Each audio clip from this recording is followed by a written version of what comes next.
right. So it's about 5 minutes after 2, so we'll go ahead and get started. So you have made your way to the EPICS session for our More to Explore week. EPICS stands for Engineering Projects in Community Service. So on the call today, we have Dr. Jared Shepf, who is one of the directors of our EPICS program. And my name is Nina. I'm a recruitment coordinator. So I'll be here in the background helping answer questions, whereas Dr. Jared Shepf is going to give you all the information that you want to know about our EPICS program. So with that, I'll turn it over to you, Jared. Awesome.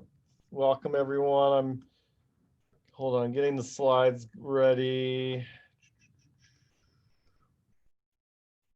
All right, here's the slideshow. I hope everyone's having a fantastic day. Perfect. So welcome, I'm Dr. Jared Shepf. I am one of the co-directors of our EPICS program, and I've been in this kind of position now for a little over 3 years, and I've actually been teaching the course now for, I want to say 6 years now, so while I was a grad student at ASU. So a little bit of story about myself. I did my undergraduate and then PhD at ASU in chemical engineering. So been at ASU for a long time, very familiar with all of the complexities and opportunities at ASU. So lots of things going on, which is a great opportunity for all of you to get involved, gain additional experience, and really find opportunities to work on cool projects and really build out a very cool, unique resume to help you get jobs and internships. So you're probably curious, what is EPICS? So EPICS is Engineering Projects in Community Service. And probably the most confusing part about us is we are a program, but we offer classes that you take and enroll in to then learn different parts of our kind of curriculum.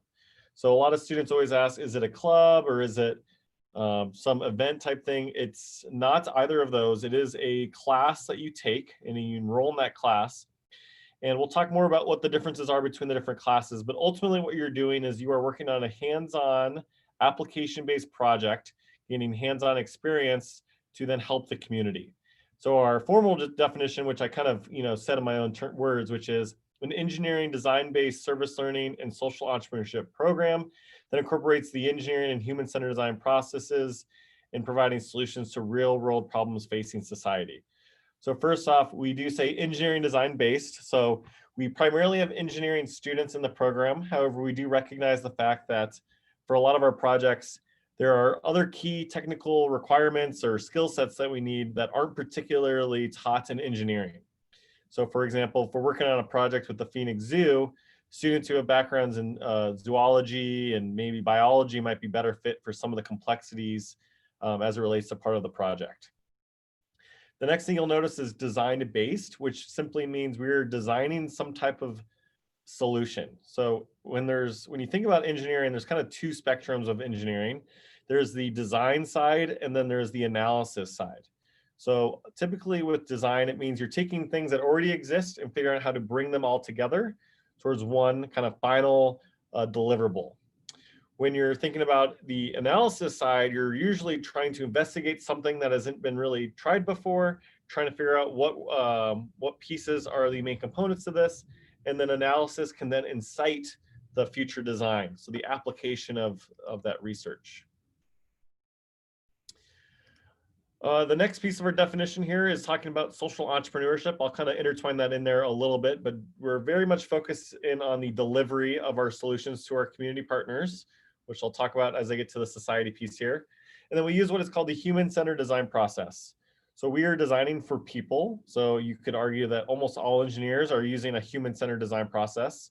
But for us, and that's what we primarily teach, is a very strong focus on what does the customer want, going through customer discovery, identifying their requirements, their needs, and then designing something specifically for them. And then ultimately really ensuring that they are involved every step of the process. So we teach that entire human-centered design curriculum. So you're an EPICS human-centered design expert. And then in terms of how you learn this, you're all working on a real project. So it's not theoretical. Most classes that you take in college are book problems or they're the theoretical problems. etc. Whereas in this class, we're actually assigning you a community partner who is actually facing this problem. So they are saying, hey, I need your help. I face this on a day-to-day basis, and help design a solution to solve my problems. So it's a great opportunity to help the community and gain some very valuable hands-on experience. So in terms of our projects, there are 4 themes. So we have sustainability, health, education, and community development. So in terms of our sustainability-based projects, those could range from recycling and reusing materials. The picture here is our water canals in Arizona. So looking at how do we reduce evaporation and ensure that we maintain as much water as possible. We have other projects looking at recycling materials such as, let's say you're 3D printing and you 3D print something, and then let's say it's the incorrect print. Well, we have a few teams looking at how can we go about recycling or grinding up and reusing this plastic for future prints. We have health projects. So there I am back in undergrad when I was in the EPICS program. So EPICS has been at ASU now for, this is our 11th year. So we've been around for quite a bit of time. And a lot of our projects range from water purification to developing new types of wheelchairs or prosthetic arms, these type of kind of health medical device related projects. We also have a range of education-based projects, so designing new exhibits, science kits, opportunities for people to learn science, technology, engineering, and math. So looking at developing new ways to kind of teach things, looking at developing new educational tools. So one of our projects in the past was focusing on an animatronic dinosaur for our local museum. So very exciting opportunity to kind of build a dinosaur. They were building these eyeballs that they could track certain colors. So that was always kind of fun. We also have community-based development projects looking at how do we help the community. Can we offer gardening or some type of science opportunity where people can come together and get to know the other people in your community. We also have a lot of projects with the Native American reservations. So looking at, can we help build water purification systems and then help the community use this as a way to encourage economic growth. So looking at, if they're able to produce more efficient vegetables and plants and we're able to purify water, can they create some type of side business to then help with that as well? You might recognize that a lot of these themes have some overlap. So really most of our projects have 1 or 2 of these themes covered. So ultimately we do try to use this kind of help categorize some of our projects. So overall, who can join? So again, as I mentioned, we are a program because we cover so many different areas within ASU and within Arizona. So we actually have classes at the local high schools, at the local community colleges, as well as at ASU. So that's why we're programmatic in terms of helping kind of decide all these big components as it relates to high school, community college, and ASU, et cetera. So at ASU, we teach 2 courses. We have the FSC 104 class and the FSC 404 class. So you would enroll in either of these 2 courses. So if you're brand new to EPICS, you would enroll in FSC 104. It's a 1-credit class. It's composed of a 50-minute once a week lecture. So only 50 minutes each week, learning about the things I just talked about, the human-centered design process, and then 1 hour a week working on your project with your team. And it's a mandatory project time, and we pair your team up with industry mentors. So it's an opportunity to meet with people in industry who can give you guidance and help in terms of making sure your project is making progress. So that's the first class you take. And then hopefully we hope that you continue on in the EPICS program, whether it's on the same project or you maybe change interest and want to do a different project. You would then be in the FSC 404 class. So that's for our more advanced students as well as our junior or senior level students. Additionally, if you took EPICS in high school, you would also be able to get an override into this course as well. Similarly, if you took it at community college. So there are a few different mechanisms to kind of skip that 104 class if you already learned the curriculum. This FSC 404 class time is just simply working on your project. So pretty straightforward. It's just working on your project, getting stuff done, and making progress. So what makes EPICS unique? And then I see there's a question. Let's see. What types of engineering can you do a project in? For example, would I be able to do a project in the field of computer engineering? Absolutely. So we have about 420 students in the program right now, and that's across 66 projects. So as you can imagine, we have projects covering all majors, all degrees. We have projects from that are physical products versus services, etc. So I'll go over that, let's say in the next slide. So overall, what makes EPICS unique? So you're working on a real project. So if you go to our website, might as well do that now. Let's go there. So it's our epics.engineering.asu.edu. I put that in the chat too, as well as a short link to the list of projects just now. So if that's easier for you. If you hover over ASU students, go down to FSC 404 projects.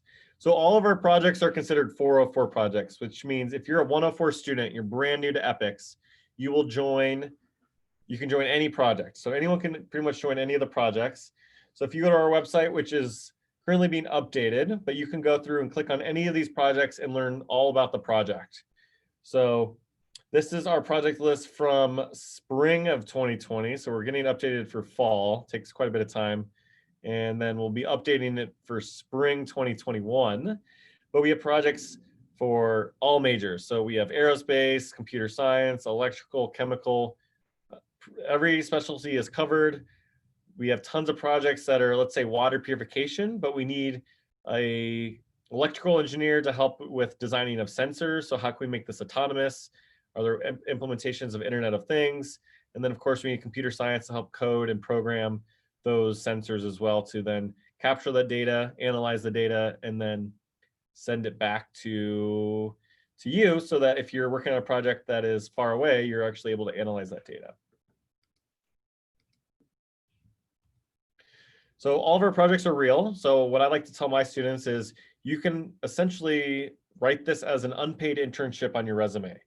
So if you're only in the program for one semester, you're only in one class, it's hard to really do that. So I really, really encourage everyone to stay for at least 2 semesters.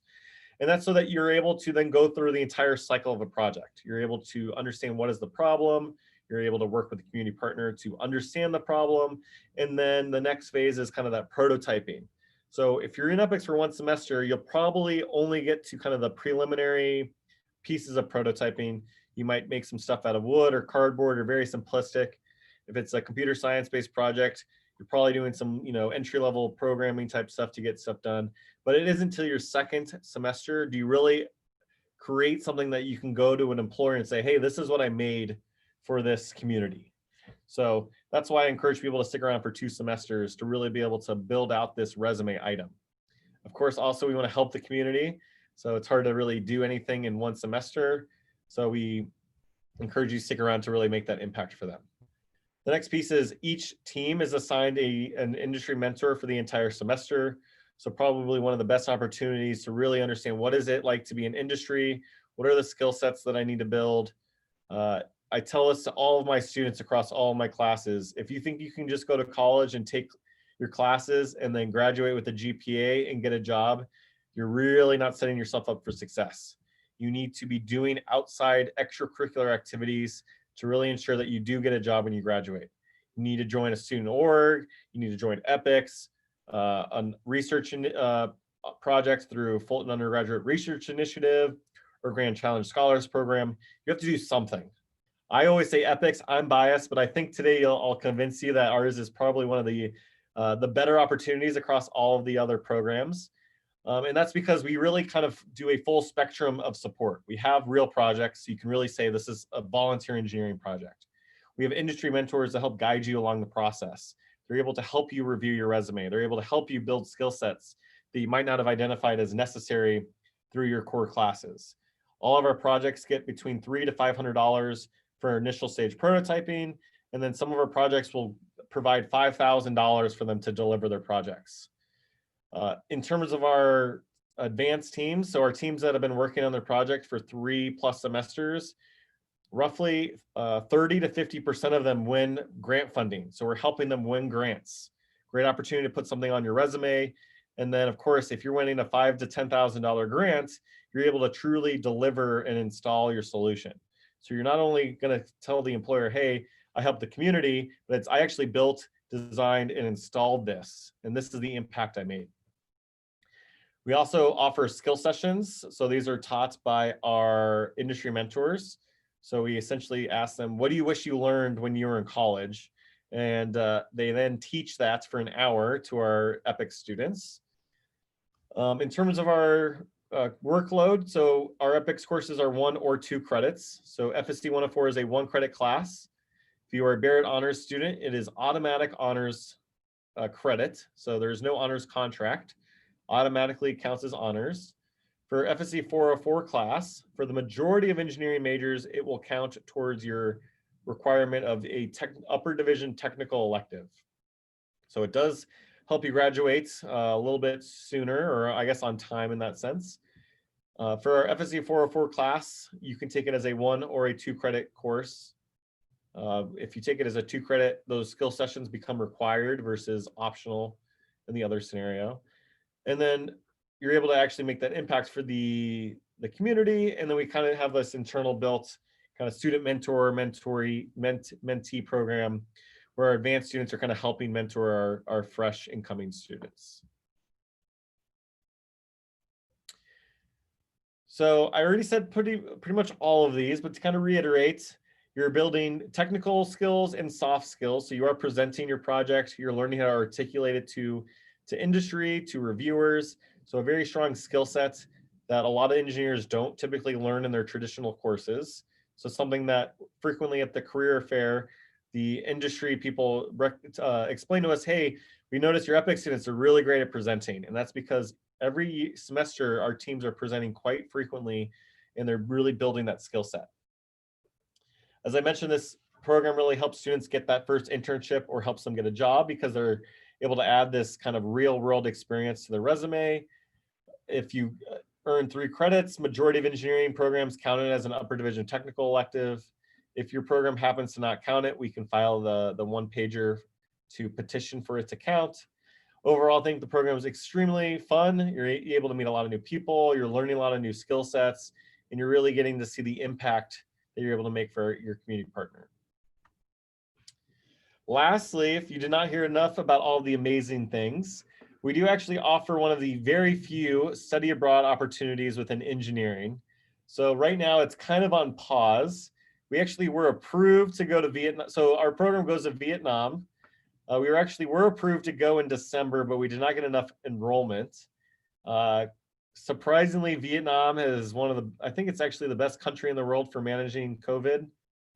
They have 100 million people, and I think they have had a total of only 1,000 people get it.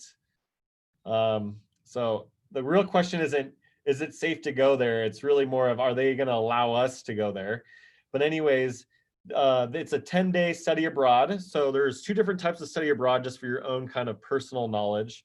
There are the more standard, typical 10 to 16 week study abroad, where you're actually living in the country. You can take classes to gain credits. And then there are also ones that are called GIEs, which are our global intensive experiences. So in other words, it's more like a 2-week trip. You're able to kind of go there and it's tied to a class. So there are spring GIEs and fall GIEs. So what that means is you take the class throughout the spring or fall semester, and then right after the class is concluded, you go on a trip within the next couple of weeks to this particular country. So with EPICS, ours is to Vietnam. We have a variety of collaborations with the universities in Vietnam. So our project is working on currently delivering a soil moisture sensor to the local farmers. They're then able to understand how much water they should be using on their crop and then try to reduce water waste through that. So you get to go to Vietnam. There's a lot of cultural tours, understanding the people. There is a design review with local faculty at the universities in Vietnam. And then you're able to essentially say, not only did I design a solution, I traveled to the country, I delivered it, I pitched my idea to a panel of international design reviewers, and then installed the solution to help them. You got to learn a new culture. Business these days, engineering is global now. All these companies have global, they have headquarters in every country. So you're able to really add a nice piece to your resume through that. Our students also typically end up going there a few days early or a few days later to really kind of turn it into a little bit of a fun vacation as well. So that's usually what they kind of do for that.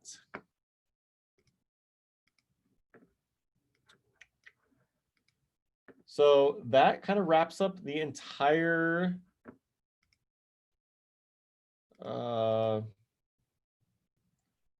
EPICS kind of info session. So I will happily answer any questions that you have. I will also put my email in the chat here. So if you do have any follow-up questions, feel free to email me. And then you can enroll in the course for the spring. We have, I think we have 7 or 8 offerings of FSC 104, and then we have 7 offerings of FSC 404. So quite a few different options for class times. So we really try to cover the full spectrum. Great. So we'll stick around for any questions if anyone in the audience has questions. If not, you've got the websites linked in the chat as well as Jared's direct email. So we're here to help answer anything you have. But if you've got everything you need, you're more than welcome to head on to your next session.